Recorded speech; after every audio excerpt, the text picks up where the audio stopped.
I pretended to be a missing girl to get attention and help. Life put me in a tough situation, and it was the only way to survive. At first, I was scared, but I realized this was a chance to change everything and find a way out of the darkness. This role-playing opened unexpected doors for me and made me see myself and the world around me differently. Michaela Murray went missing 12 years ago, on the eve of her 18th birthday. She didn't have any big plans or anything, but her friends described her as having been in a particularly good mood for what was an otherwise perfectly normal Friday. She'd gone to school, soccer practice, work, and then came home for a night of movies with her kid brother, James. He was more excited for her birthday than she was. Even wanted to stay awake with her until midnight, but, of course, had fallen asleep right away. When he woke in the middle of the night, he saw her headlights shining through his window and watched as they rushed down their country road, not knowing that it was the last he'd ever see of her. The poor kid was only 5 and would be forever tormented over why she'd left him or why she'd never come back. It wasn't until the sun came up on that cold Saturday morning that anyone realized something was wrong. Her parents entered her room to wish her a happy birthday, only to find her bed empty, car gone, and phone off. They'd started their rounds of calls to all Michaela's friends, but nobody had seen or heard from her. Panic really started to set in when Michaela's car was found abandoned on the side of a heavily wooded road, facing the wrong direction, practically in the middle of nowhere. There were no parks or hiking trails, nor were there any signs of a struggle or any evidence of where she might have gone next, until Michaela's parents followed that road on a map. They knew she had a boyfriend, Tom. He was a year older and had just gone off to college. He'd been trying to get Michaela to come visit him, but her parents forbid it. But if they hadn't, this was the very road Michaela would have taken to get there. So while Linda Murray filed the missing persons report, Paul Murray sped on up that road, all the way to Tom's university. Tom swore to him, and, later, the investigators, that he hadn't seen her in weeks, that he'd been in his room studying that night. His roommate confirmed as much, with the added disclosure of having later gone home, where he'd then spent the weekend. The rest was uncertain. The police looked deeper into Tom and found strands of Michaela's hair in his car, which proved nothing foul, but it spooked him enough into admitting that he'd seen Michaela more recently than he'd stated, that he'd picked her up late the weekend prior for a midnight drive. This sounded precisely like what had happened the night she'd gone missing, but police found nothing to substantiate it. Tom was eventually cleared as a suspect, and the Murrays would never let it go. They were certain he was involved in Michaela's disappearance. So certain that Paul Murray spent several nights sitting outside Tom's dorm, waiting to catch his daughter going in or out.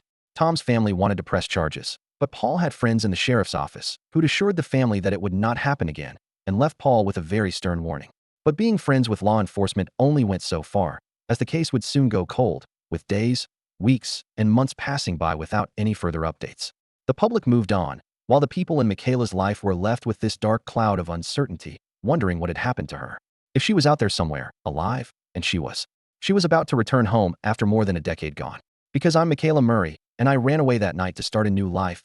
That's what I told the Murrays, anyway. I had no fucking idea what happened to that girl. That I'm awful, I know. I'm not proud of myself. I was desperate, homeless, and on the run, smoking a pack a day, sleeping with men from bars for money, only to spend it at another bar and do it all over again. I was stuck and needed a plan. Then I saw her face. Michaela Murray. It was on a bulletin board at some cheap motel I'd been passing through. There were half a dozen girls on there, but Michaela stood out, her blonde hair straight and pretty, her blue eyes as wide as her smile. It stopped me dead in my tracks, because she looked like me. Exactly like me. I could have swapped in one of my old high school photos and nobody would have noticed. Not that anyone was paying attention to this board or these girls anymore. Even the lady at the motel, who'd spotted me staring, said, "They ain't coming home, dear, but I don't got the heart to take him down." I was curious enough to turn on the phone I'd kept in my bag just in case. My father had long stopped paying for it, but the motel offered free Wi-Fi, and I'd used it to read more about Michaela. I learned that she was only 2 years older than me, and that the photo in the lobby wasn't just a one-off. She resembled me in every other photo, of which there were many, along with theories about what had happened to her. I couldn't have given any less of a shit about that rabbit hole. What got my interest were the earrings Michaela wore in these photos, or the necklace her mother wore at the press conference, or the watch on her dad's wrist. As I dug deeper, it became clear that the Murrays had money, a fair good amount of it. After entertaining Jerry from the bar and stealing his jacket, I ripped a butt late that night and decided one of those girls was coming home, and it was going to be me. The Murrays still lived in the same house, an hour west of the small Michigan towns I'd been nesting in, which worked perfectly, as I'd been toying with the idea of going back home to Chicago. It was a cheap way to justify the awful thing I was about to do, because in reality there was no fucking way I was actually going back home, even with Murray fortune in my pockets. It's frightening what we'll do to ensure we're the good guys in our story. As I dished out a small chunk of my remaining cash to hop on a bus, I felt no hesitation or fear. Sure, it was risky, but I wasn't planning on being there for more than a night. I'd done enough research on Michaela to get in, find what I could take, and get out. I was going to beg the family to give me one day before alerting anyone that I'd returned. To let me rest in my own bed before being swarmed by whatever media nowhere Indiana had to offer. After miles and miles of cornfields, I'd hoped to have plenty of time to escape that wave. When the bus arrived at the station, I couldn't help but notice how out of place it looked, like it had been copied and pasted from somewhere else, standing out among the rundown outlets, shops, and restaurants. I spotted a seedy-looking bar next to an even more questionable-looking mechanic and thought about making a detour.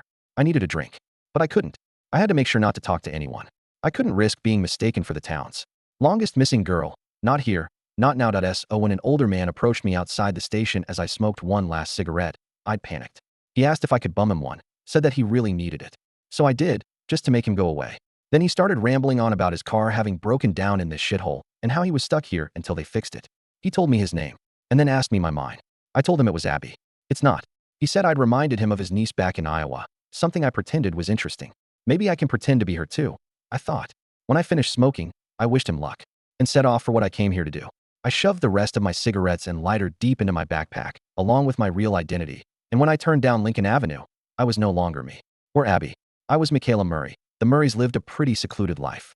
Their home sat alone in the middle of endless plains, their neighbors barely dots in the distance. I was starting to understand why Michaela might have run away. Although, the house itself was beautiful, with many protruding sections and gables, a wraparound porch, and a large, two-door garage. There was even an in-ground swimming pool out back, now covered and topped with autumn leaves, and a cute little gazebo further off in the field, draped in numerous flags and dream catchers, with flower pots lining the railings. It certainly didn't look like the kind of place tragedy had struck. That I stepped quietly up the stairs and was almost spooked by my own reflection in the glass of their front door. Nerves were definitely setting in now. I rang the bell and felt my stomach sink. What if my dirty blonde hair wasn't light enough? Or if Michaela had had some obvious birthmark I'd overlooked? I was sweating underneath my coat, unable to recall the name of the man I'd taken it from. When the door opened, my heart stopped. Linda Murray was standing there in her casual weekend wear, pleasantly confused. "Hello," she greeted me. Then her face went white in an instant, like her soul had left her body. She shrieked and clasped her hands to her mouth, bursting into tearful exclamations. "Oh my God," she kept repeating. She suddenly lunged forward and squeezed me tighter than I would have liked, her arms attempting to wrap all the way around my backpack.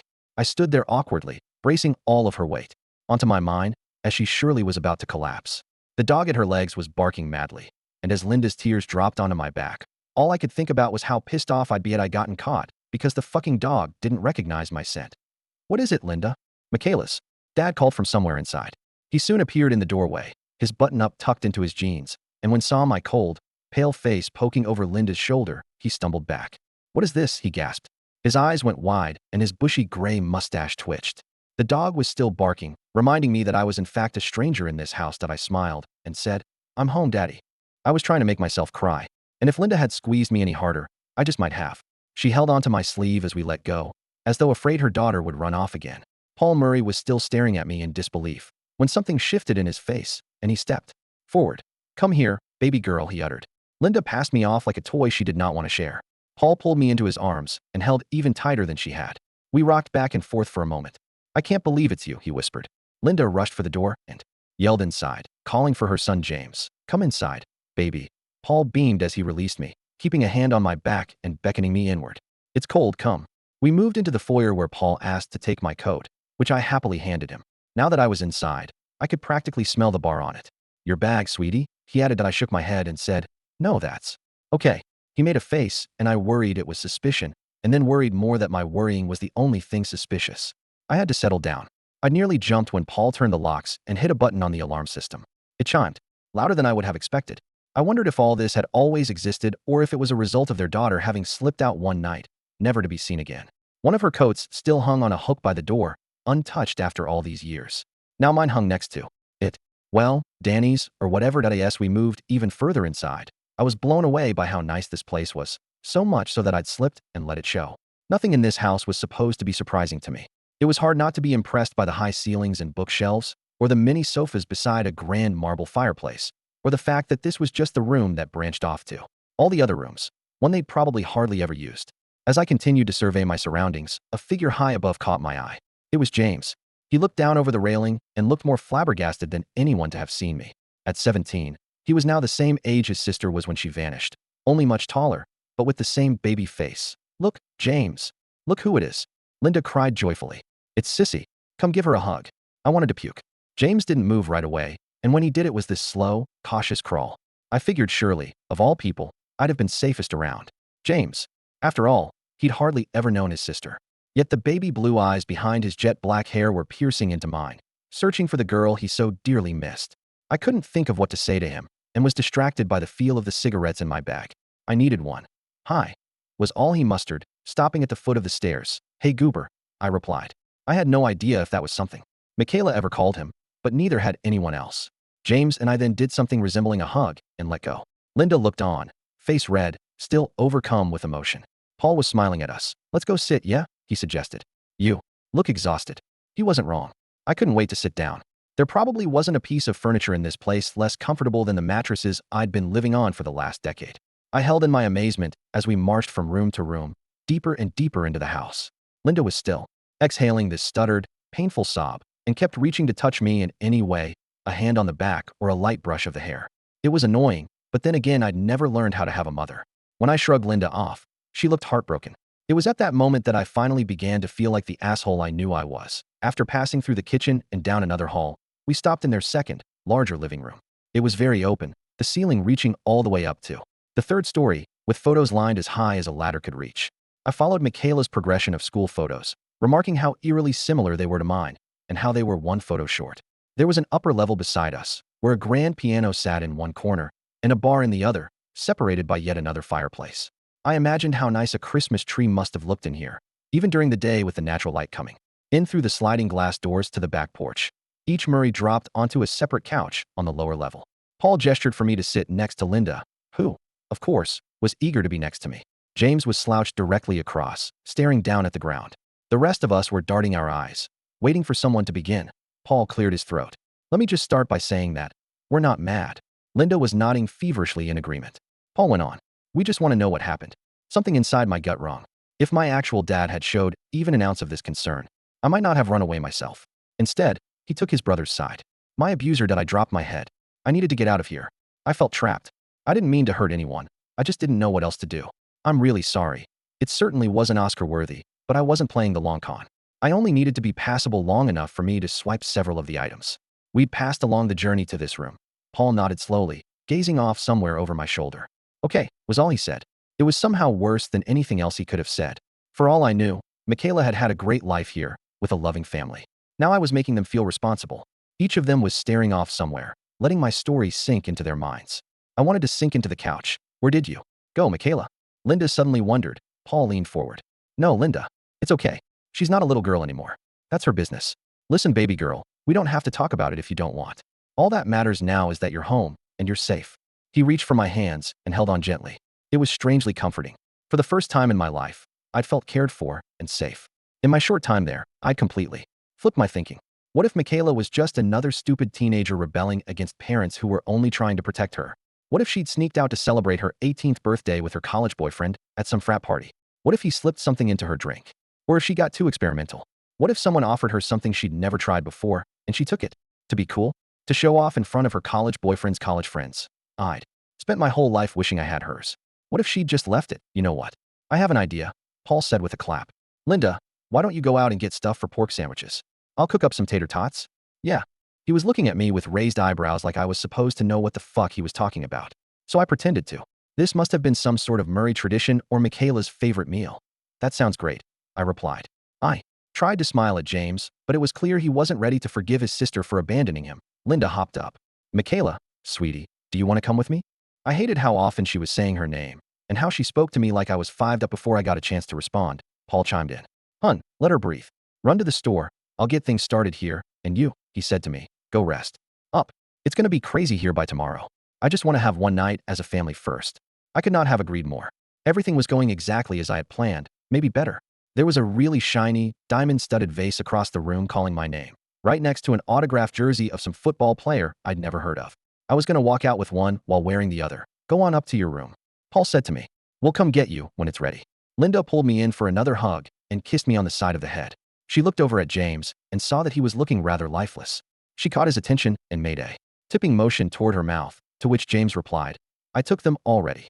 He finally glanced my way, but it wasn't quite the look I wanted to see. There was more than just betrayal in his eyes. Everyone broke at once and dispersed, Paul heading for the kitchen and Linda making her way out. I grabbed my backpack and followed a sluggish James up the stairs, feeling good about how things were going so far, until it occurred to me that I'd had no idea which room was Michaela's. It wasn't something she'd ever have forgotten, not even after 12 years. James and I rounded the corner and were faced with a long, narrow hallway with several doors. I feared I was going to have to guess the right one when James threw me a lifeline. "Hey," he began. He'd stopped in front of his door and turned to me. "Do you want to hang out? Watch a movie or something?" Even this had come out tense, like he was being forced to ask. Then I remembered that this had been the last thing he and Michaela had done together. "Yeah, sure," I said happily. "I don't think I'm ready to see my room yet anyway." James nodded, and the knot in my stomach untwisted. When we entered his room, I was surprised by how neat it was, so much so that it felt wrong laying my dirty bag down. James' baggy jeans and messy hair gave me a totally different vibe, but his bed was made, the walls were bare, and the desk in the corner looked like it had hardly ever been used. The one window in the room had a perfect view of the setting sun beyond the fields. Its shadow cast a line between the pool below and the gazebo that was just barely visible from this vantage point that I heard a lock click. "We need to go now," James whispered. He let his neutral expression drop into one of panic. I watched, in confusion, as he rushed over to his closet and threw on a sweater, cursing under his breath as he did so. When he looked up at me again, it was like he'd forgotten I was there. "What are you talking about?" I demanded. James shook his head. "He knows. He knew the whole time." My brain was automatically rattling off ways to salvage this, but there was no point. I was caught, and something other than my identity was bothering him. That made me nervous. What gave it away? I wondered if he looked at me like I was crazy. "Do you have any idea what's going on here?" "He killed her.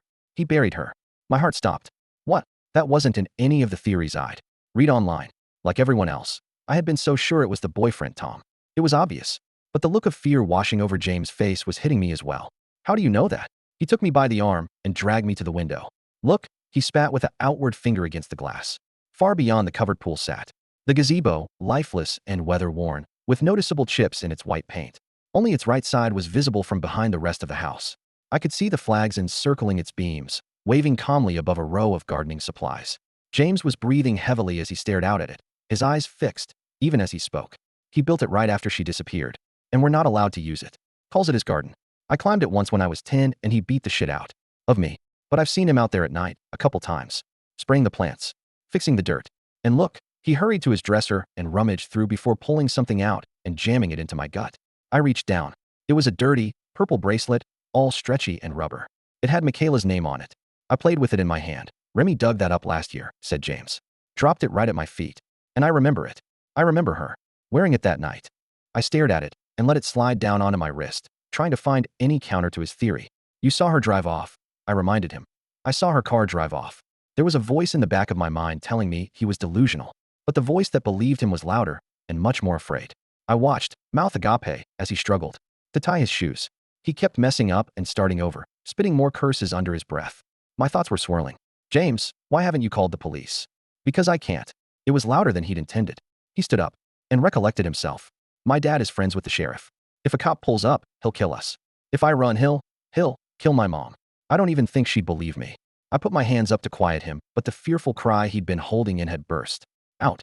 He covered his mouth to push it back in, along with the snot and tears that were oozing out of him. He rushed over to his bedside drawer and picked up a bottle of pills, swiftly popping a few into his mouth. My chest was getting tighter. "Why can't we just play along a little longer?" I said. "I'll leave tonight.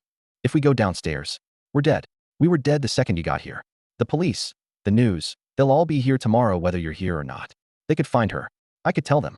My dad might snap, like he did on Michaela. You don't understand. He'd rather die than get caught.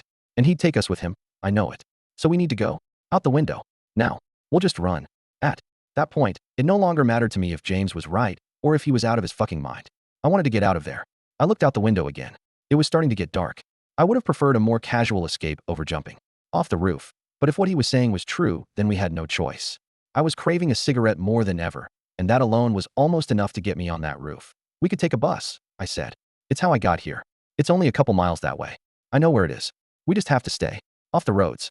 We can use the fields for cover, and then once we—" There was a knock on the door. "James?" It was Paul. He tried turning the handle. "Everything all right in there?" Without hesitation, James ran for the window and opened it. I could hear the faint chime of the alarm from somewhere out in the hall. Paul's jiggling of the locked door grew more aggressive. What the hell is going on in there? Open the door. When he started pounding on it, I threw on my bag and joined James, who was already halfway out the window.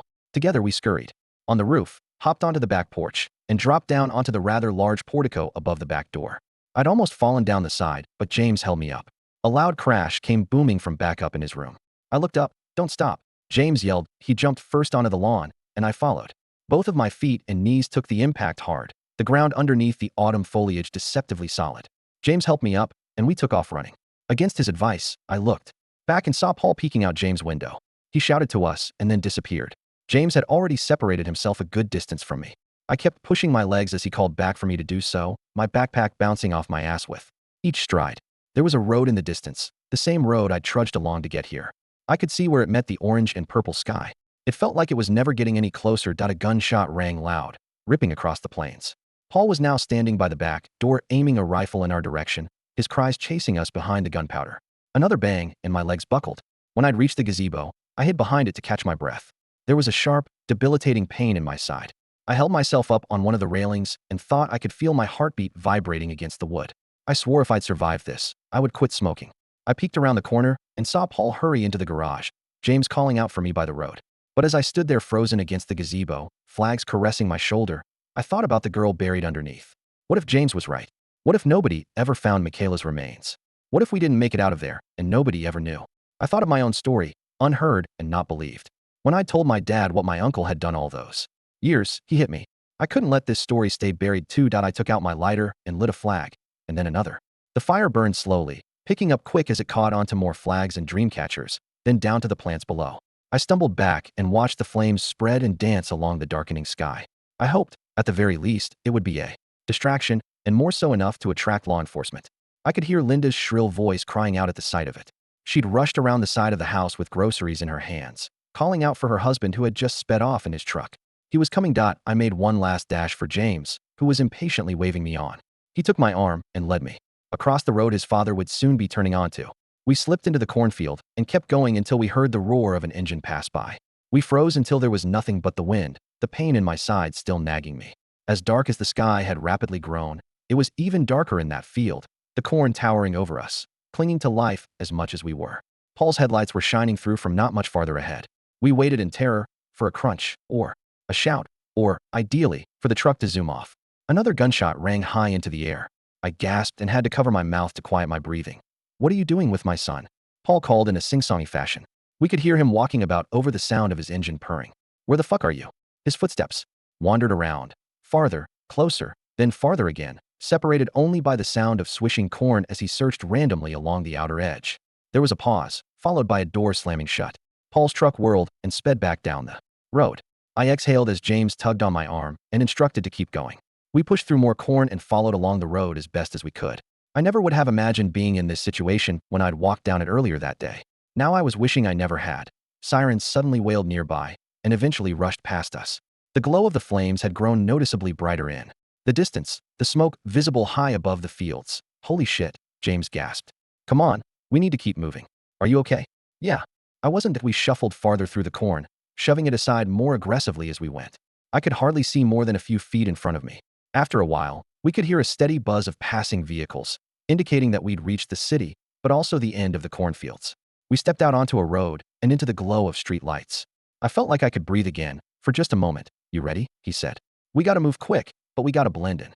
I'd realized in that moment how truly young James was, and how insane I was for having put my life in his hands. I was 28, but felt just like the same little girl I was all those years ago, hoping her father would protect her. I'd only hoped James was better at it. We dashed across an empty street and then slipped into the downtown area. I kept my head down. Most of the businesses on the strip were closed for the night, but the bar I'd seen earlier was now glowing in its neon signs, which did a good job masking its otherwise unapproachable facade. There were locals standing outside having a smoke, drunkenly arguing about nothing. James and I crossed the street, and when we reached the bus station, I was relieved to see the lights were still on. This relief would not last. "Incoming only. Folks," the man at the desk told us. "You'll have to wait until morning." Sorry, I was already making my way for the exit. James caught up with me. "What are you doing?" "I'm getting the fuck out of here." "What am I supposed to do?" He followed alongside me, being more conspicuous than I would have liked. That I stopped and leaned in close. I don't fucking care. Come with me, or don't. I'm leaving. I was on the verge of crying, the lump in my throat growing larger. James stood there at a complete loss. I looked at him and saw the 5-year-old boy who woke up that night all alone, the streetlights above shining in his eyes like the headlights he'd watched disappear. I'm sorry, I added. I just want to go home. I couldn't believe I had said it and meant it. Then I realized James couldn't go home. If my fire failed, he was going to be on his own, on the run, and homeless at 17. Just like I was. They're going to find Michaela, I assured him. Then you'll be safe. He was trembling. What if they don't? I had no answer, not one he would have liked anyway. Even if we'd made a call to the police that very moment, I could already see Paul going home and putting the rifle to Linda's head before putting it in his mouth. I'd wondered if he already had. I think James did too. He leaned into me and started to cry. He was a whole foot taller than me and bony, but I held on to him, not like I had with Paul or Linda, but with earnest. Excuse me. A voice suddenly called out to us. I was about to run when I saw a familiar face.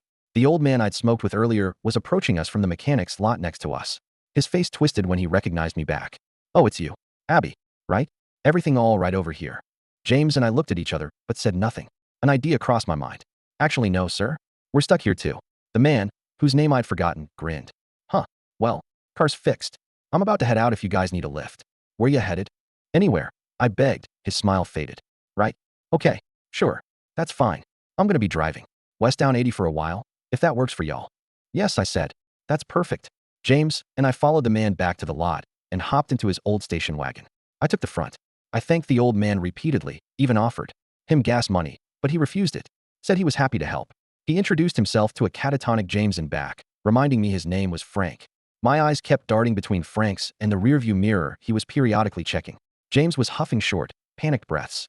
I'd wondered if he needed his meds that we drove in silence for a while. You couldn't see anything beyond the headlight's path, just a deep, empty void. The old man tried to spark up conversation, but neither James nor I were up for it. He'd asked if we wanted the radio on or off, if we were hungry, if we were cold, hot. Each time, I told him we were fine. He took the hint, and we drove for hours down the same stretch of highway having barely spoken, until James had fallen asleep. I know it ain't my business, young lady, but are you sure you and your friend are okay? Frank kept his voice just above the hum of the radio. I assured him once more that we were fine, even though my mind was still back on Lincoln Ave, wondering what had been happening that very moment at the Murray household. If the flames revealed the truth below, or if they were extinguished before they got the chance. I played an imagined scene in my mind over and over. The fire trucks, the inspection of the damage, Paul watching eagerly nearby, ready to run. The discovery of bones, the call to the sheriff, the arrest of the man he'd known and tried to help all those years ago, for whom he might now have to hunt down. Will you at least tell me your real name? Frank asked, bringing me back to reality. We had so clearly been withholding truth from this poor man. All he wanted was just a small piece of it. Maybe so he could justify the crazy thing he had done that day. I looked down at my fidgeting hands and noticed the purple bracelet still tight along my wrist, the pink lettering of Michaela's name flashing with every passing street light. I'd forgotten that I was still wearing it. I thought about how badly I wanted to give her the ending she deserved, the one she'd wanted for herself. An escape. Freedom. How easy it would have been to do it, to say her name. It's Rachel, I uttered instead. Frank smiled at me. Well, Rachel, it's nice to finally meet you. I let him drive us another hour. It was almost midnight. When I woke James to get out, he jumped. I had Frank drop us off at a cheap bed and breakfast, something I'd grown quite accustomed to over the years. I tried once more to pay him, but he wound up giving me money instead. It wasn't much, but the gesture alone was beyond kind. In spite of everything I'd been through that day and all that came before it, it wasn't any less meaningful coming across someone as genuinely good as that man that I felt bad that I'd lied to him about my name again. James and I shared a bed, sleeping head to toe beside a rattling air conditioner. I wouldn't have slept anyway. I was plenty happy with the 4 hours I got.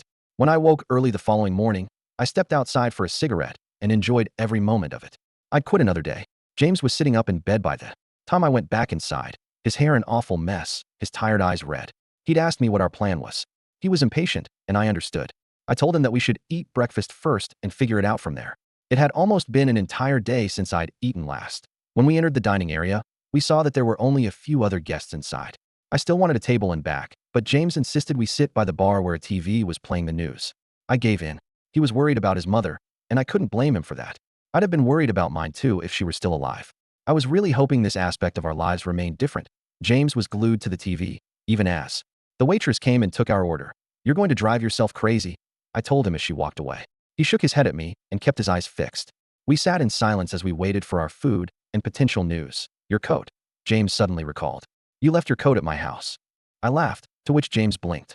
It's not my coat, I explained. Whose is it? Some guy named Scott, I think. Maybe Jordan. It wasn't long before the waitress arrived with our meals. We'd ordered the same thing, only my eggs were scrambled. There was something about the smell of bacon and home fries that brought comfort strong enough to make you forget that you were on the run. I moaned at the first bite. Probably could have eaten both plates.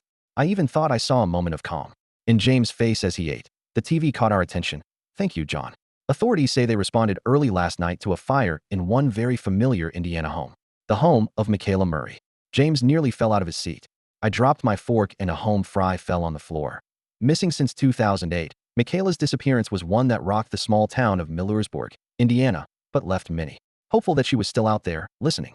But when authorities found her car abandoned near the Elkhart River just miles from her home, friends and family began to fear the worst. Michaela was gone, her whereabouts never discovered. Until now. I wanted to turn back to James, but was afraid of the look on his face. When authorities cleared the scene last night at 1108 Lincoln Avenue, they made a shocking discovery that would answer a decade-long mystery, but spark a new one. It cut to the sheriff's press conference. He spoke matter-of-factly while cameras clicked all around him. The fire department responded to a 911 call around 5 p.m. last night. There was a gazebo on fire in the yard of the Murray residence, and when we assessed the damage, we discovered a bunker hidden underneath. Upon further inspection of the bunker, we found the body of a young woman and child.